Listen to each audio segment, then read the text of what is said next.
What's going on, y'all? Today's guests are the founders of SoundMind Creative Group. So before we get to our guests, a small disclaimer. This is a new show we're starting here on the YouTube channel. We'll have a podcast for it very soon as well.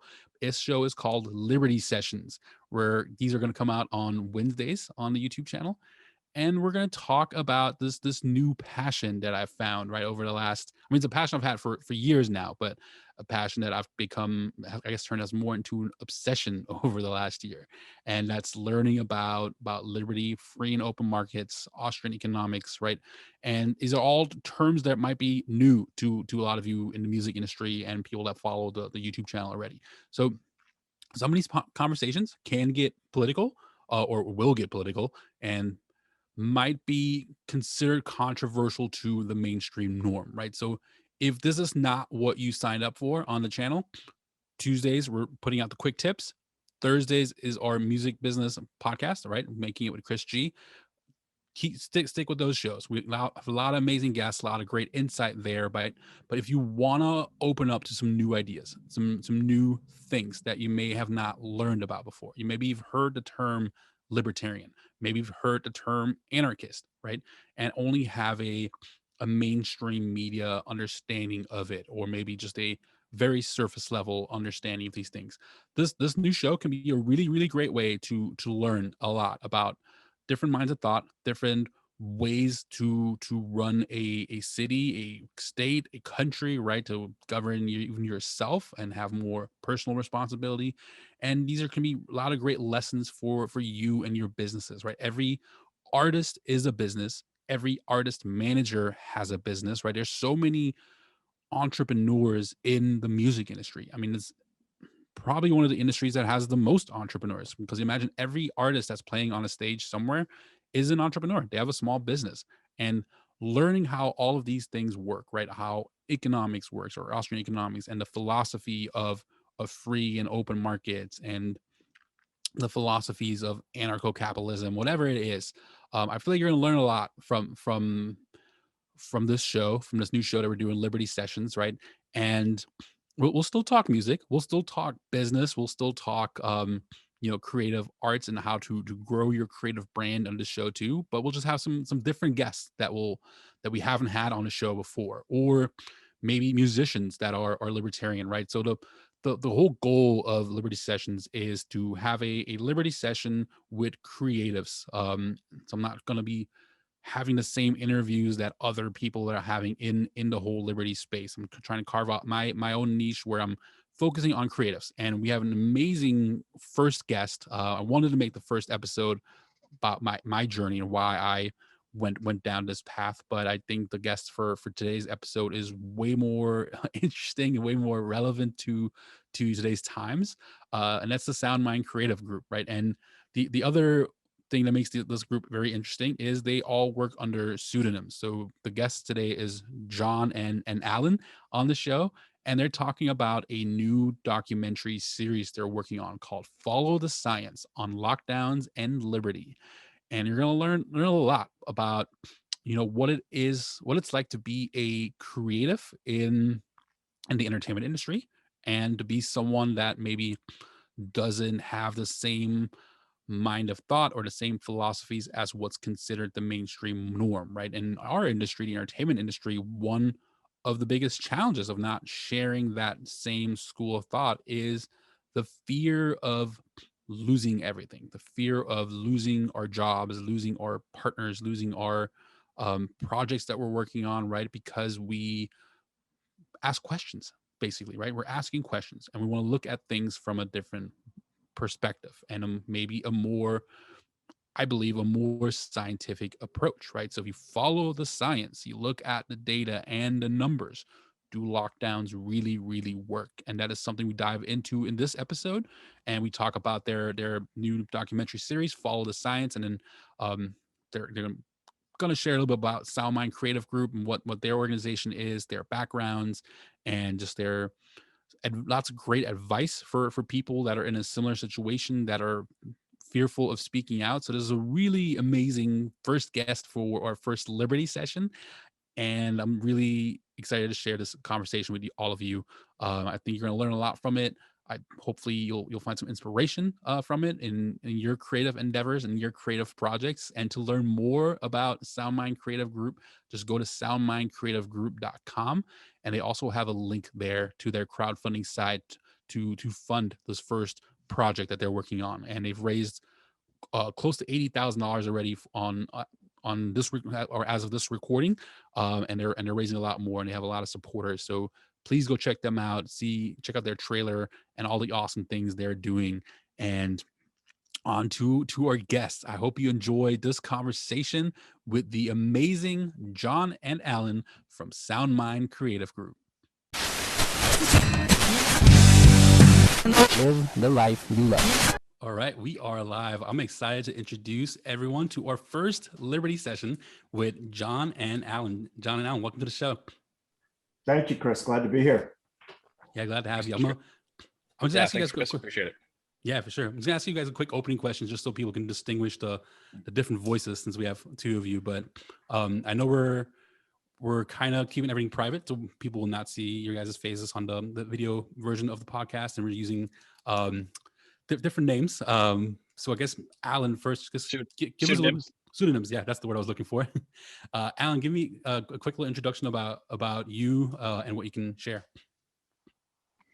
Well, sure. Well, I mean, I can tell you that I'm a lifelong filmmaker. I've been making films for over 20 years now, and have a long history of both above the line and below the line work. Above the line, and that's film parlance for above the liners are producers, directors, writers, people who are sort of paid at the salary level, and then below the liners are what we call crew, for the most part, people who earn a day rate.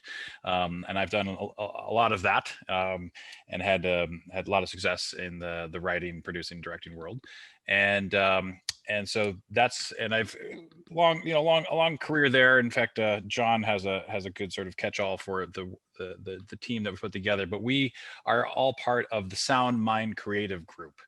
And what this is it's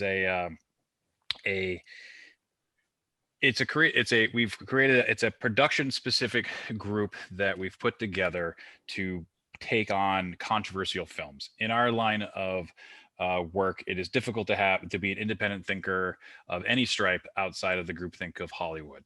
And we all have various clients in the corporate side and on the creative side that it's not beneficial to have your political views, whatever they are.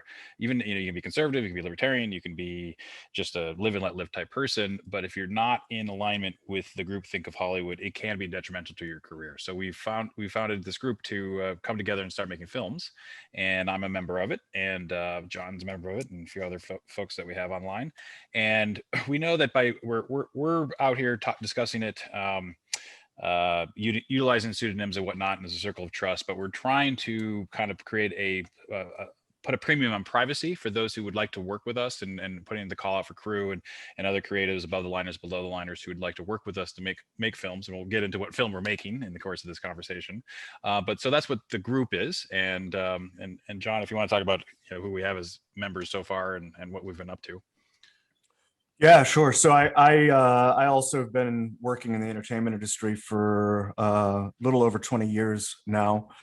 I work in kind of a niche area that I won't reveal because it might make me a little more identifiable.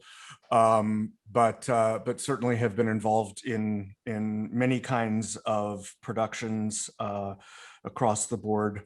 And just to talk a bit about the core group we have currently assembled for SoundMind, we have amongst our team, we have director, editor, screenwriter, composer, music supervisor, broadcast journalist, who have worked in all different kinds of areas. Some of the projects that we've contributed our skills and talents to include Crazy Rich Asians, Gone Girl, Spider-Man 3, The Pursuit of Happiness, Access Hollywood, Dateline NBC, and our clients have ranged across the entertainment industry: Disney, Warner Brothers, Discovery, the Hollywood Bowl. So we're, we kind of brag about all that stuff in a way because you can't look us up, and it is important when we're asking people to support us in this project to give some credibility to who we are. Love it. Yeah, But- and this is our attempt an answer to cancel culture, since it runs it's such a difficult thing generally, but also within Hollywood proper. Your phone will stop ringing, so we're trying to. This is our experiment to try and figure out how to push back against that and make films that we feel are very important in this day and age. I love it. I love it. And cancel cult wasn't that probably too far off, but um, I guess just to keep it connected with the other podcast before we dive into the film, what advice would you give to someone? So I have a lot of people in the entertainment industry that are students of mine that want to get into this field, into all different areas, into film, into music, into production, all different areas of the industry. What advice would you give from your experience to someone that might be listening to this on how to get into the film industry? That's an interesting question. I mean, it's of course ever evolving, because Mhm. it's such an interesting age with YouTube and with the ability. I mean, we all have 4K phones in our pocket and the ability to distribute it the way that was never available before. I would just say, generally speaking, to remember that the mainstream filmmaking world really responds to doers. It's all about doing. Mhm. And if you just as opposed to kind of chasing that job, like if you have something to show, like people are really interested to see, like, well, what have you produced out of your own volition? What this is where that sort of, what kind of artist are you, and that desire, that deep passionate need to storytell and express yourself, and then the ability to finish something. It's kind of funny where people always talk about, like, oh, these are the big hit movies, but in the Hollywood proper, I mean, it's there's the films that do well and become icons for the culture, but really, when you're inside that world, I mean, you can sell something and never have it get made. You can finish something and have it never get aired. I mean, many of my colleagues and friends have had robust careers, and there's nothing you've ever heard of that they worked on. Mhm. It's this kind of reality of what when you're inside of that. But if you have a portfolio of projects where you have a vision, you complete it, you show that you have a vision completed, and you've done something with it, that is so valuable, because so many people set out to start a project. Very, very, very few people finish a project. So if Mhm. you just, with whatever you have, just even like a low res phone and a primitive editing system, get a project done, get a series done, get it online, and peddle that thing, and that thing will speak for yourself. It is a calling card. And then a step up from that would be put together a shoot, get together some friends, get the production value. It is a collective art form. It is a group of people expressing themselves. And the more you work with people, and the more you understand, it's not just, oh, it's my vision, it's my piece of art. It's not a selfish thing, but it's a collaborative thing. The better you'll learn what it is to be a collaborative artist. That's awesome. I love that. Thank you. John, you have anything to add? Yeah, I would just add that a lot of the success in the entertainment industry comes from networking, knowing people. They are the doorways into the possibilities of working. And I mean, we've just found this on this project. There have been people that we've wanted to get to. We're still in the process of trying to get to, and the way to do that is through people that we already know that might have even a tenuous connection. So I would say, start with where you are, figure out who might know somebody that knows somebody, and see if you can get an introduction. The other piece that I would say is, if you get hired to do something or have an opportunity to do something, kind of along the lines of what Alan said, make sure that you pay attention to all of the details. Do it right. Obviously, everybody makes mistakes, but I can't tell you the number of people that I've hired in my time who just, I don't want to make a judgment necessarily, but they were lazy. I could tell they had the skills and knowledge to do the job right, but what they turned over to me was like 92% rather than maybe 98 or 99%, and that margin of error is substantial enough that I don't want to work with them anymore. I need people on my team that I know are going to, give 100% of their effort to getting something done. So I think that's a major issue in terms of making a path for yourself in the entertainment industry. I love that. I always tell my students hard work and discipline can outwork talent. So just because Mhm. someone has more talent than you, if they don't work as hard as you can outwork them and get more Absolutely. opportunities. And Right, excuses get you absolutely. nowhere. Exactly. Yeah. And Yep. it is the cliche. Everything in Hollywood's the cliche. The cliches are all true in Hollywood. It's about who you know. So Yeah. I think it's the combination of utilize your network and just as John was saying, get that connection, and then if you have a portfolio that you can demonstrate that you know how to get something done, that'll help you land the job. Absolutely. Yeah, love that. And another thing with my students that I started doing since starting to go more towards the liberty movement is I also don't share anymore where I teach. People could technically dig up old podcasts and figure out where I teach. But one thing I'm trying to really encourage my students, which makes me so happy that you guys are starting this venture, the SoundMind Creative Group, is I have students that are also conservative or libertarian. And they feel like they can't speak up in class. It's interesting. It's not just in the entertainment world; it's everywhere. Like people that are Mhm. think differently and just are more open-minded, they feel like their voices can't be heard. They're afraid of getting canceled or whatever. And I try to Mhm. create assignments that where they feel confident enough to where it's only going to me. It's not going to go to anyone else, and it's a safe space if they're writing openly and freely, and I'm the only one seeing it.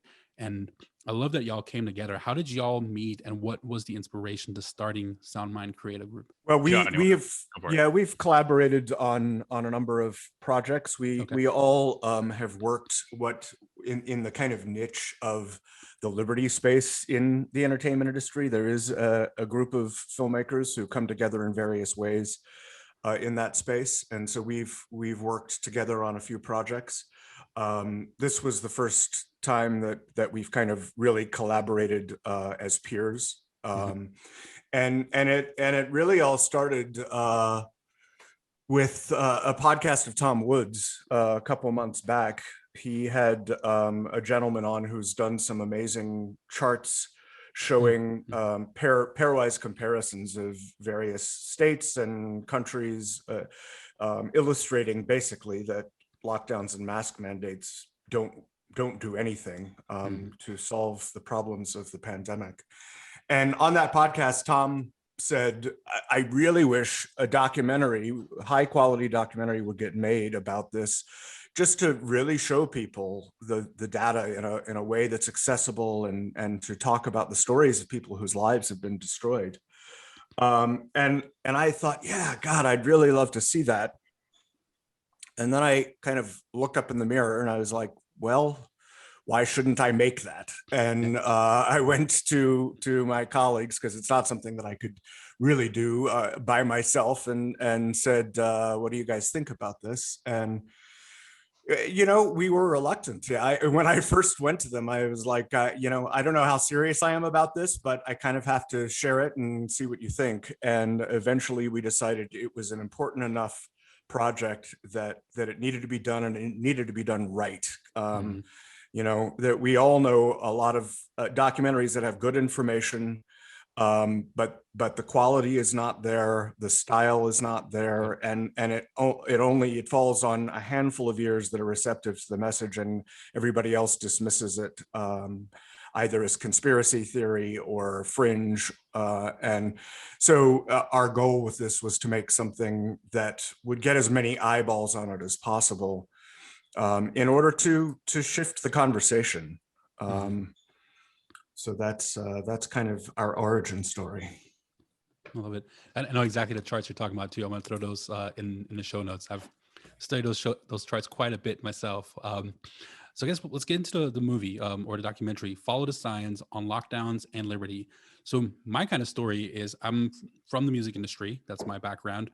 And just seeing how our industry handled the pandemic and the lockdowns. I mean, it completely destroyed an entire year plus of people's livelihoods. I get it in the beginning for 2 weeks to stop the spread. Okay, like we don't know this thing yet. We're still trying to learn about it and figure it out. But as these charts are coming out and as more research and data is coming out, we're learning new things. And people in other places were doing live events and studying how the virus spreads, to see if there is a way to do concerts safely. And they figured out there's lots of ways you can do them safely. Just seeing how my industry reacted and shut down an entire year worth of people's work, livelihoods, and the art, the rich artists, like the A-list artists, they're fine. Like they can probably take a year off, but a stagehand can, a production manager can, a tour manager, any other person that's working on a show, they can't afford to take a year off. And this past year led to an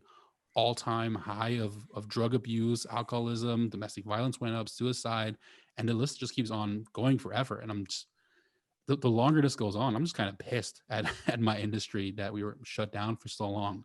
What was it? And I guess how did your industry react? And this is the reaction of your industry that led you guys to making this the first movie?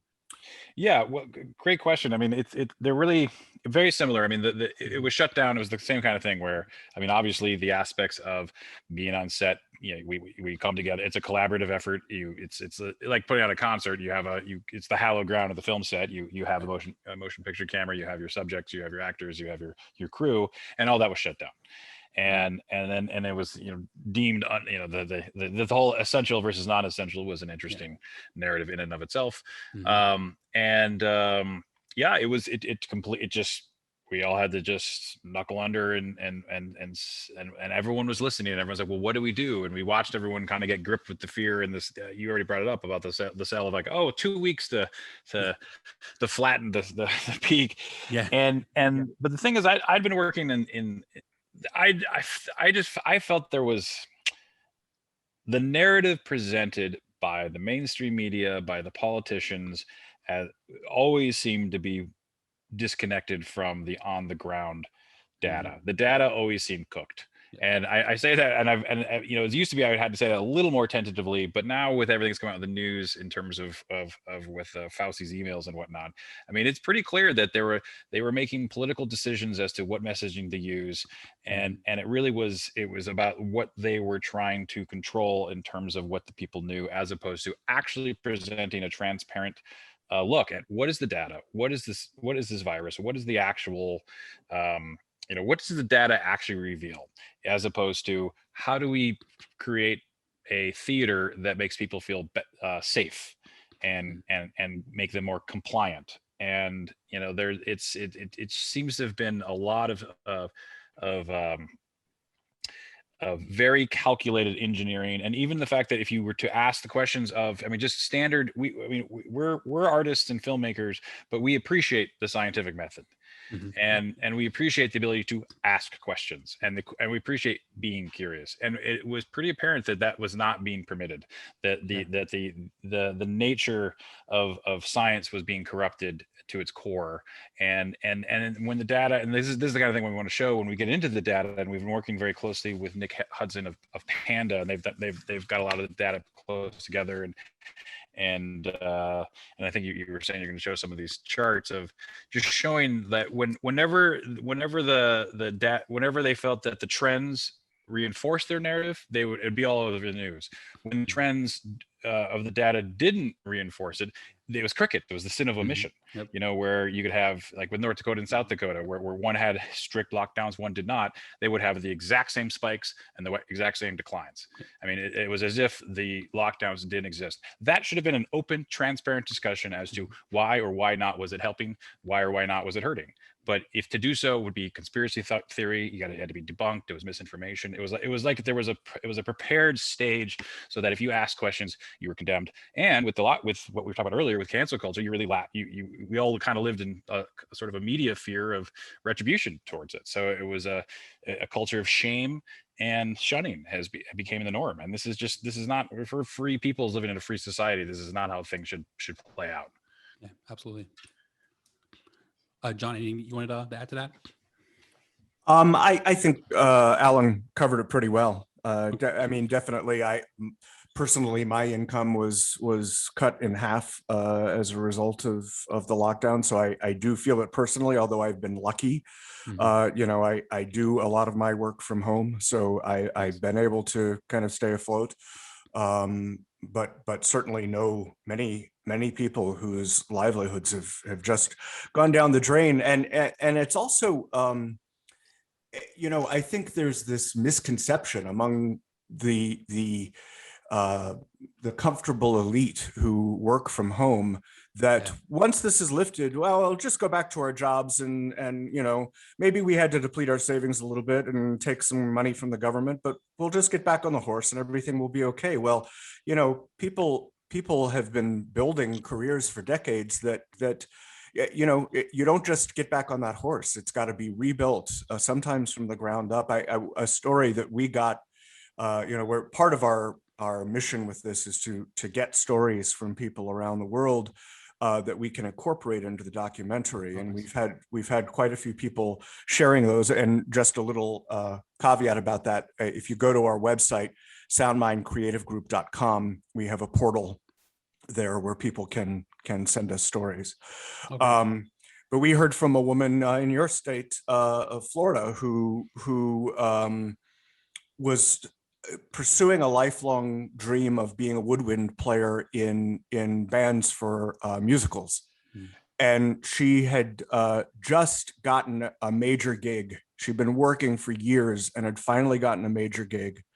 And 2 weeks before rehearsals were to start, all of the production companies in her area shut down, and the gig was gone. And she was not able to get on unemployment.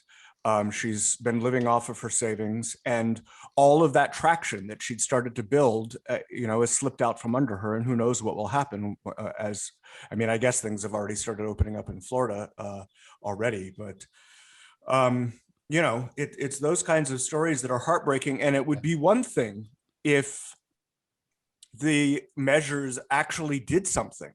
Then you could say, okay, it's painful, but at least these measures have done something. But they haven't. No. All of this pain and suffering is for naught. Mm-hmm. What are some of the risks that you guys are taking by doing this? Because of course you're working under pseudonyms, right? What are some of the concerns that you have if people did find out it was you guys working on this project? Well, I think Alan alluded to this earlier, that it's not like we would necessarily get a phone call from somebody saying, I saw about this project and you're no longer hired, you're fired now. It's more like the phone stops ring, and we just get kind of blacklisted in a kind of innocuous way. It's certainly the case that ever since I've been working in the entertainment industry, it became clear to me very early on, just from the conversations you see going on in the studios. People talk very openly about supporting more left causes, Yeah. and speak very ill of anybody who has alternative viewpoints. Mm-hmm. There's a kind of locker room vibe in that regard, that there are things that you can talk about and things that you can't, and you find the people that you share political views with. And if you're going to have conversations about it, this happened to me during the pandemic. I was in a meeting, and everybody was there in masks. There were probably about 50 people in a large room, social distancing. And there were like 3 or 4 people that I knew shared my perspective, and we basically had to talk in hushed tones in a corner for fear of somebody overhearing us. And maybe, who knows, maybe it wouldn't have repercussions, but it very likely could. And I think that's the concern. Yeah, and then within the modern advent of cancel culture, the part of the reason too, where like used to be when you developed a film, you would do it privately. IP, you would do it quietly. You try to put together. You don't want to know other people you're doing it because you don't want the competition. You don't want the idea out there. And why necessarily kind of give all the information out so that there are cranks in the world who could just harass you generally, and that put, when you have someone harassing you and there's an organized cancel culture that's doing that sort of thing, that is time consuming and disconcerting and puts you on your heels. And it's classic, to be perfectly frank, it's classic authoritarian technique. Yeah. Mm-hmm. And so why make it easy? And then it's like we said, it's about who you know and the networking. And I mean, even we've mentioned sort of libertarians and conservatives, but we really feel, I mean, like our target audience and as well as the people we want to work with is just, there's, most people are apolitical or have a live and let live Right. attitude.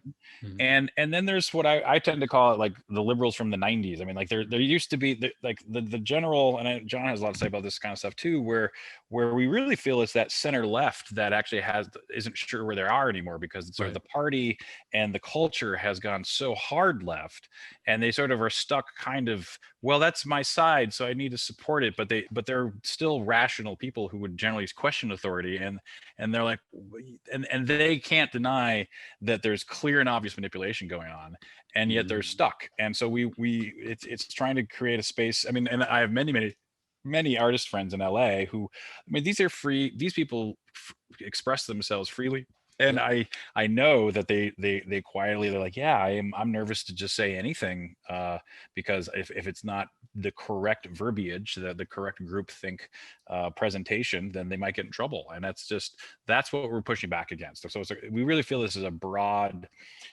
political spectrum kind of effort in terms of those producing it, and who we're target and who we want as the target audience. We want to shift the conversation. We want to bring a new form of jargon. We want to have bring on the experts, bring on the scientists and the analysts, and even the sort of the entertainers who could bring a sort of some badly needed comic relief to look at Mhm. this thing and see just how ridiculous it is, because Yeah. it is deserving of a lot of scrutiny, and it needs to be made fun of, because we were sold a line, and we're suffering for it, and it'd be a year of wasted time Mhm. for everyone we know, and everyone everywhere we've ever been, and everyone we know is dealing with this, and Mhm. it's a waste of time and effort and creative energy.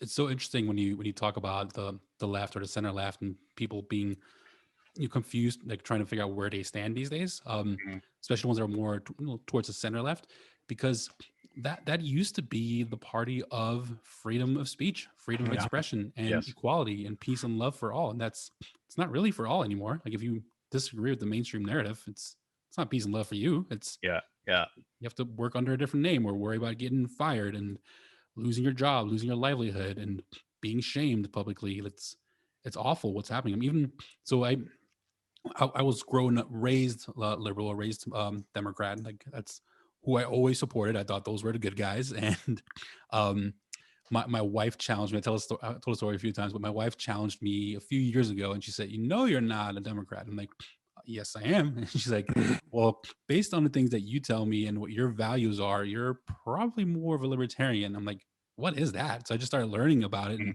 Mhm. really diving in. Took some quizzes. I ended up being libertarian on all of them, and that's when I started changing and educating myself, and had these debates with my family for years. And now with this pandemic, them seeing what's happening, how things are being handled, they're questioning now. Like, wait, like who do we trust? Like, none Yeah. of this stuff seems Right. like right. Well, I really hope that the recent revelations about Fauci Yeah. will put a chink in the armor of trust that these people have had in, quote, the experts and authorities. I remember the first when Facebook first started doing their fact checking and censoring posts. I put out a kind of canary in the coal mine post about it. I was incensed, and I figured, a lot of my Facebook contacts are left oriented, being in the entertainment industry, and I figured people will be upset about this. Yeah. It doesn't matter what political side you're on. And I can't tell you the number of people that were like, good, finally, this disinformation is being squelched. And I'm like, what? How could you possibly hold that perspective about this, even if you disagree with it? And the fact that Facebook has now said, okay, we'll allow people to talk about the origins of the virus, it raises the really important question: how do the people who are making those decisions at Facebook, even if it's algorithms, Right. how do they know what's true and what's not? Yeah. Now, Exactly. obviously a platform has to have a way of discriminating. You can't allow everything on there. But it seems to me there's a line between things that are clearly offensive and Mhm. hateful, and questions about what is true and what is not. And I mean, there's probably some gray area there, and I give latitude to those platforms that they have to make those decisions somehow. But questions about what's true about public health, Yeah. I mean, come on. Yeah. We have to be able to have debates about those things, or the truth doesn't get out there, and problems don't get solved, they only get exacerbated. Yeah, I mean that's how we get better as people, right? By having conversations with others that think differently, because we might see things from a different perspective, and we learn from that, and we grow as that, and that's how I feel we become better as a society. But if that's not being allowed anymore and that's being banned, it's how we're going to grow if that's happening. Yeah. Well, yeah, it looks like I had a question, but I was going to speaking to the sort of the artists and sort of the what I'm going to call it more and more like the traditional liberals who are perhaps a little confused as to where they stand. I mean, I've run with a culture where we're strong purveyors and advocates of appreciation, showing appreciation for the abundance and unconditional love and all these things. And I always I really gravitate towards that, because I really like how to have unconditional love towards your fellow human. And there's been an interesting watching sort of the insecurity of the stance of the politician, sort of assuming that side's on their side, and then sort of this otherizing of anyone who thought differently, the otherizing of conservatives, the otherizing of libertarians, the otherizing of anyone who questions it, calling it misinformation, grouping them with any sort of anti-social group that I've just seen this sort of mass wholesale projection of it's almost the insecurity. People are insecure in their own views because they can see the holes in it, and it's being designed to project it onto everyone else rather than look at oneself and think, hey, maybe I'm wrong. Maybe there's something here that I wasn't told, and maybe I should think this through. And I think that's what we want to do, is we really want to we want to lead as many people as possible into a conversation where we can all say, like, well, here's what we got right and here's what we got wrong, and how can we do it better together next time, because something clearly didn't work this time. And speaking of getting like banned on Facebook or suspended from Facebook, they're also doing this thing called shadow banning now, and I've been recently very vocal about all the information that's coming out on ivermectin. I don't know if you guys have dived into that yet. Sure. Yeah. But since I started posting about that, I get no more engagement on my posts, and not even my wife sees my posts anymore when she used to see them instantly. So there's a lot going on there that's very mysterious. Are you guys on the documentary? Is it focusing strictly on the lockdown piece, or are you guys diving into other areas like ivermectin or other information that's out there for potential, like, either not necessarily cures, but remedies for this virus? Well, as part of go ahead, John. Okay. We're both so polite.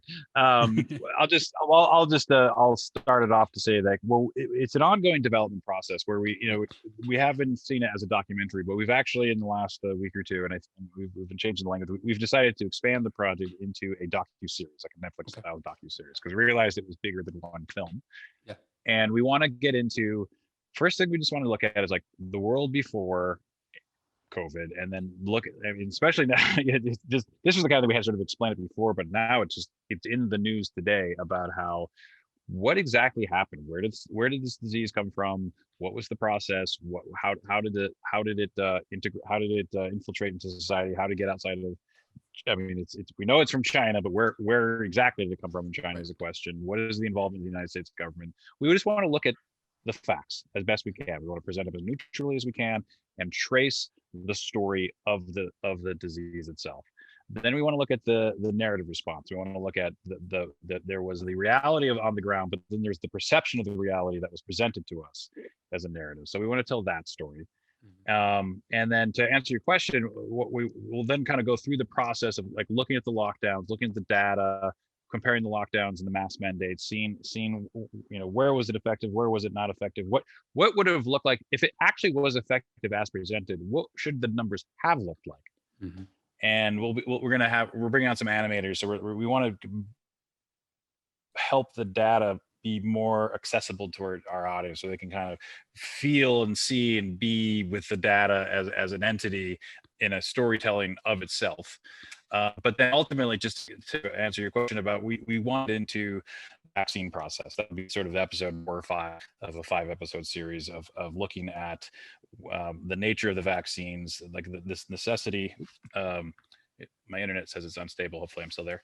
I'll still hear you. But looking at, it's been okay, good. It's being so rushed. It's being so rushed, and along with everything else, we're not allowed to question it. It is short term. The fact of the matter is, there is no long term data, so no one actually knows. Mhm. And being the presentation like, oh no, there's no problems there. It's like they don't know that, and the presentation as such, like if they want to present and say like, look, there are risks because it is short term. We ask you to take it. We think it's beneficial. If they did an upfront, honest presentation, well, that's something to consider. But they're not doing that. They're using every trick in the book to try and get people to jump on board as quickly as possible. And that my senses go through the roof, and I'm suspicious, and I think I have every right to do so. But John, you want to jump in? That was my quick setup for you. Yeah, so I think our original intent was really to focus just on the lockdowns and mask mandates, in part because we really wanted only to focus on things that we could clearly demonstrate on a scientific basis. We don't want to tread into the territory of theorizing or speculation, because we think that tends to alienate a large section of the population. But what we're finding is that there is scientific basis for questioning things about the origins and about the treatments. All of these things are now in the mainstream media receiving more of a scientific overview. So that we feel more comfortable kind of wading into that territory, and we feel like it's an important piece of the story that we need to tell. And kind of the overarching themes that we see emerging out of this are really kind of on a more meta level about the problems of centralization, the problems of kind of on a epistemological level of trusting people who put themselves into a place of authority. And so, our ultimate goal with this really, we do want on a particular level to challenge people's perspective on COVID and all of the data and those issues. But on the deepest level, we want to challenge people to kind of throw off the shackles of being brainwashed and pummeled into believing things by the media and by the politicians, and encourage independent thinking, and looking into some alternative sources for information that might challenge the mainstream narrative, and also to think about the fact that when things are centralized, whether it's science, whether it's media, whether it's banking, whether it's political power, the ground up solutions can't happen. And you alluded to this earlier, Chris, that conversations need to be had and experiments need to be had. I know there's a book by John Tamney called When Politicians Panicked. And in that book, he talks about a decentralized approach to anything yields all kinds of different knowledge and experiments. If people had been free to experiment during this pandemic, try different medications, try different approaches to social distancing, we would see what worked and what didn't in a very, we wouldn't have to be theorizing about it. We'd see. And yes, there would be consequences. People would die, people would get sick, but that's happening already. So that's kind of neutral, the fact that there are negative consequences. And I believe we would have gotten to a very quick understanding. And I mean, you mentioned ivermectin. I was just listening today to a podcast about that, and very early on there was speculation that ivermectin might solve this, and not only from a curative, but from a preventative perspective, and the data is really there to support that. And if that had been tried early on, we might not even been having the conversation about vaccinations. And so anyway, that was a bit of a tangent, but the point is that when people are free to try different things, solutions are arrived at in a powerful, effective, and faster way than when top-down solutions are imposed upon us. Yeah, so true. And you were talking about having like other voices and other like sources, right? So I know people that listen to this podcast, when I get political, they think I'm only going to share libertarian sources, but I have two really great ones. I don't know if this one of them is one you listen to at the Ivermectin podcast, but Brett Weinstein. Yes. Yeah. Oh yeah, Yeah, that was brilliant. such a good episode, and the work they did with that, and they're real biologists, and they're liberals. So it's not even a biased opinion. And then another guy that's doing amazing work in the research is Sean Stevenson. He's a fitness guy. Mm. I can send you guys some interviews that he's done recently, but right in the beginning, he came out with a documentary about masks and do masks work. And the research was not like recent research. This is, I think, 10, 20 years old worth of research. And they looked at cloth masks and surgical masks and N95s and compared them with wearing no mask. And I posted that really early on Facebook. And yeah, that now has a giant flag on it and label saying that this is not a credible source and all that. So it's just insane and what's coming out. Well, and then what's their criteria for credible source? I mean, I think everything we were just saying is like we're looking. It's time to have a giant update in. I mean, the left right political spectrum's out of date.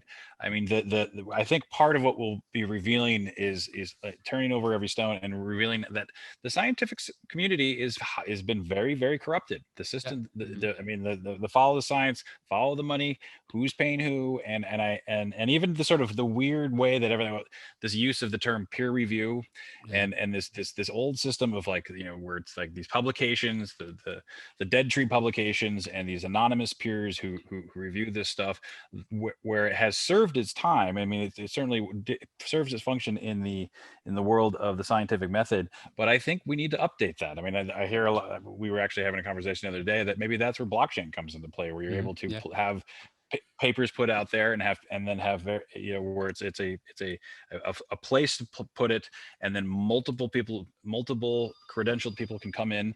Sorry for the ring. Can come in and review this material, and it's open and transparent. And I think that whole system's been corrupted beyond recognition. I think that's probably part of, I suspect, what we're going to find is the case. And we need to learn how are we going to update that? How do we update the political spectrum? How do we update the scientific world? And how do we update media, and how and the controllers of thought? I mean, ultimately for me, freedom of speech is the ability to think it, say it to a lot of people. And these tech companies are deciding, oh no, you can't say it to a lot of people. But they're the modern press. And they're deciding that if you can say it, let alone think it. And we have to push back against that. Completely agree. I could go on such a tangent about just the medical industry itself, but still very new and raw. So I'm gonna try not to get emotional and share that story. But just the fact that there is government red tape around even like getting a prescription for something like an oxygen tank. If you can't get an oxygen tank but you're dying, and because of laws that have been created, that's a shame that someone can't help you, someone that, you know, might really need that to save their lives. But with the documentary, I know you guys are raising money through crowdfunding right now. I don't know if it's on Kickstarter or what the platform is, but I'll make sure to share that in the show notes as well. Are you guys raising the money right now first, and then you're going to begin filming for the project, or have you guys already started with the project? Where are you at right now? We're kind of pursuing them in tandem. We have been raising money for, I guess, about a month now. We're now getting close to about 80 grand that we've raised. Nice. And in the scope of things, our current fundraising goal on our platform, which is a platform called Fundraiser, is 300,000. But that's really going to be probably about a quarter of our total budget for this. We'll be pursuing other resources, you know, nonprofits and private donors, those kinds of things as well. And we'll probably do another round of crowdfunding at some point as we're moving forward on this. But we are in the process of kind of early stages of, we're more in development, but early stages of production. We have a plan to do some filming here in a little over a month.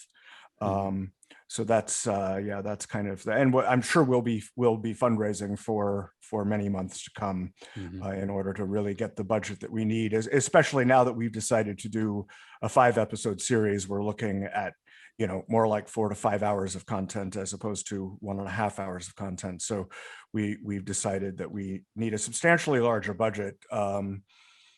And I guess we should say something about that, because Yeah. people can make documentaries now for $50,000, $100,000 easily. Mhm.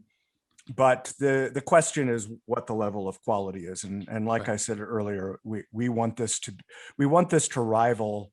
There are going to be documentaries about this Yeah. about this issue, and there are going to be probably multiple documentaries that have a narrative that supports the government response, that doesn't challenge the mainstream narrative or spins it in a way that it comes out smelling like roses.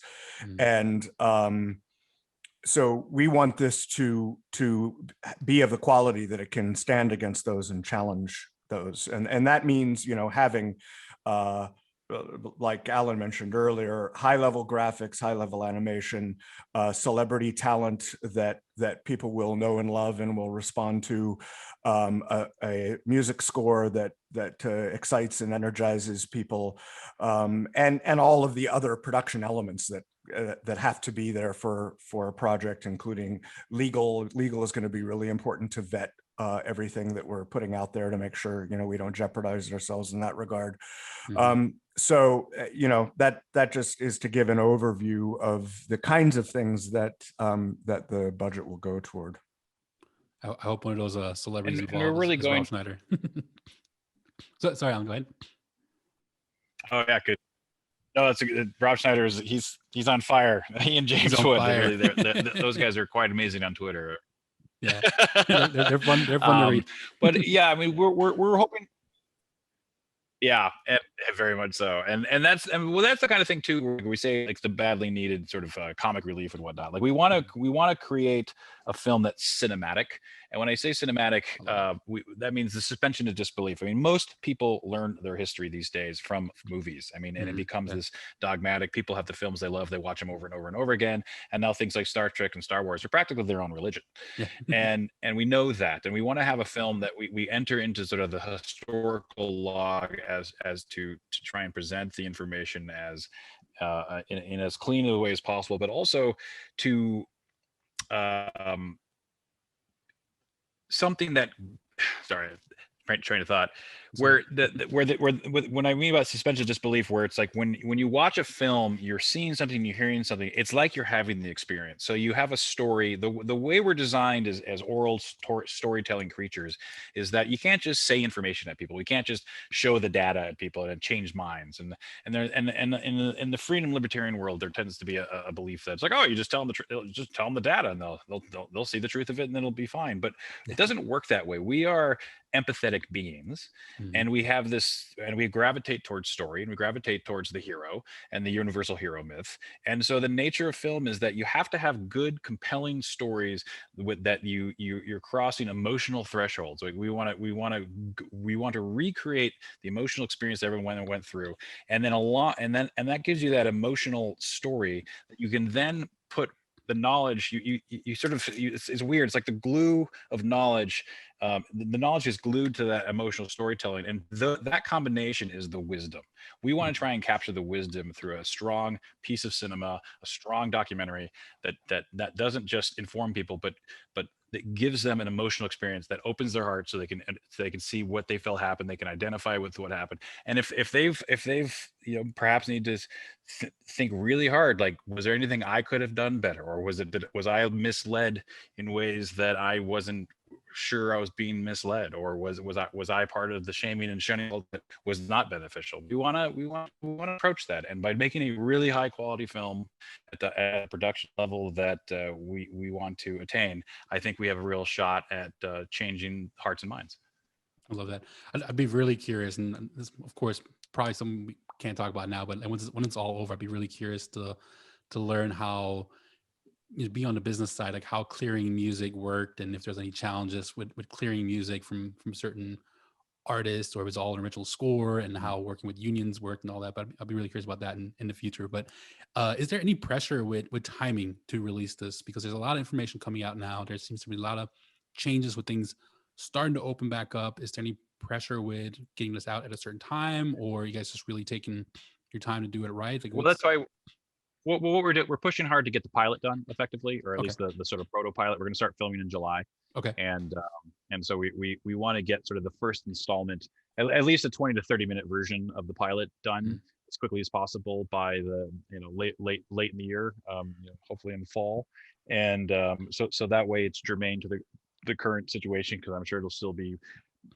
in the news quite heavily then, and Mhm. and depending on if things get better, things get worse, in terms of either the health situation or the civil liberties situation, either or, we feel that will then be the stepping stone for raising more funds for the complete series. So that's why we sort of we're going to get that done as soon as possible as part of a process for raising the funds for the full thing. And you And guys, go ahead, John. yeah, I was just going to say, in terms of the full project, we do want to make sure we have the time to do it right, and that's kind of the reason we decided to do a release of something short in the fall, to get something out there already, but to give us kind of the space then to create something that is really almost hopefully a retrospective, looking back on this experience and analyzing it on a deep level, and with the aim of, as we've mentioned, we want to shift the conversation and shift it in a way that hopefully this kind of experiment doesn't happen again, that there will be enough people kind of seeing the truth of what happened that they will push back against attempts of this kind in the future, and not just about COVID and not just about pandemics. I mean, I one of my great fears is that the fact that politicians see that people so quickly gave up their fundamental rights with very little protest, there are a myriad of issues that they then can say, well, in order to solve blah blah blah, we have to do, you no longer can drive your cars, and the largest level, the deepest level of issue that we're approaching with this is to say that doesn't work. Mm-hmm. Yeah, I have a fear, and many others share that same fear, that this was a test run for something bigger that might be around the corner. I hope I'm wrong, and I hope that films and documentaries like this will open people's minds and make them push back when the next thing comes around. And then what where are you hoping to, I guess, distribute this documentary? Are you guys planning on completely releasing it independently and be available through some website, or are you hoping to go through one of the major streaming platforms? What is the vision for that? Well, I'll start off just by saying that what part of the plan is, and in terms of the budget is, I mean, it's a concept.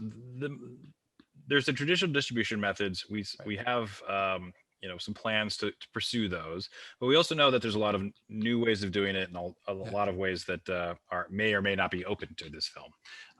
And so what we are planning to do is we're in the middle of interviewing with real professional PR people who know the absolute latest, and who will help us find the correct markets to try and push through this, because we may have to push an entirely independent push, or we have something that has such, like, our sort of mantra is making something so good and so high quality that even Netflix will be comfortable running it. And because even Netflix has to make sure they have show some semblance of balance. Sometimes I question that, but we're shooting for that, and we want to try and bring in we're attracting the type of talent and the type of PR firms that will help us pull that off. And that's great. That's part of the reason why I mean, it's a full budget. We're going after a proper commercial sized budget to pull something like that off. That's great. I love that. I know the time went by really quick. I can probably talk to you guys forever, but where can people go to find out more about this documentary and kind of keep an eye on the process of it? Well, I know you said you put the link up. Our fundraising site is fundraiser.com, and that's fundrazr.com/follow the science. There you can see a 5-minute trailer that it's kind of an overview of the scope of the story that we're trying to tell. It's mostly just drawn from clips from the media that we've put together. Since we haven't done any filming yet, it's really just juxtaposing ideas and giving a sense of what we're trying to achieve. And there we talk some about the intent of the documentary and also about what we're doing with SoundMind Creative Group. The other resource is our website, which is soundmindcreativegroup.com. And there, it's essentially right now the same information as you would find on the fundraising site, but maybe presented in a slightly different way. And we really, you know, our hope here is to get, obviously, to get as much support as we can in order to get the film made, but also to bring a community together of like-minded people who want to see this project made and who understand the critical importance of it. You know, we're not doing this just because we think it's an interesting topic. It is, and you know, it's something that we're quite engrossed with. But we see it as a lifeline in a way that if this kind of project doesn't get made, the course that our civilization might take is not a happy one. So we see it as at least a piece in the puzzle of resisting that trajectory. So our goal is to have a community of people, and we have different levels of perks. There are two levels: the $150 and the $500 level that will get people involved in various communities. One of which is actually helping advise us on the film, to you know, crowdsource information, and we'll probably show early cuts of pieces of the film in order to get feedback and information from people. So we really hope people will join us in this endeavor. Yeah, and I'll just jump in and say, like, we've been we're humbled and thrilled with the response so far, because we're almost at $80,000, and all of that has been effectively podcast audiences. That's where we've pushed it. We've had over 500 donors. You know, as little as $5 is helpful, and we've had a number of $5,000, $10,000 donors, and we have had a tremendous response from the modern age of the podcast audience, and people wanting to help manifest a project they'd like to see exist. And the fact of the matter is that we've raised enough money now. It's always easy to raise money once you have money. We've already done well enough that we're getting many more meetings. We feel that there's a lot of other groups, nonprofit groups, investment groups that are interested in us. We're talking to them, and so any little bit helps. And again, it's at fundraiser.com/follow-the-science. And you know, if you can participate and donate, awesome. If you have a story to share, please jump to our website, soundmindcreativegroup.com, and you know, even your personal experience, it'll be helpful for us to know about that. Perhaps we feature it in the film. If anything, we want to form a community of people who believe in freedom of expression and wish to express themselves. That's what we're all about, and we really appreciate your audience's time in hearing about our project, and your time as well. Yeah, and I appreciate you guys, and really thankful that you guys are taking the risk of doing this, because it's awesome that these days you can pull off a big budget production with just crowdfunded money and make it more of a community collaborative space. And I love that you guys have the levels where people can give feedback and give information. That's really amazing, that giving others an opportunity to share their voices and their information.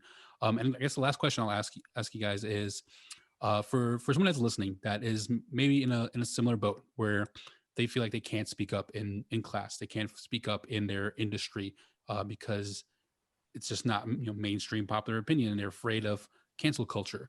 What advice would you give to someone that's sitting in a classroom right now listening to this? I feel like that feels like they can't speak up. Good question.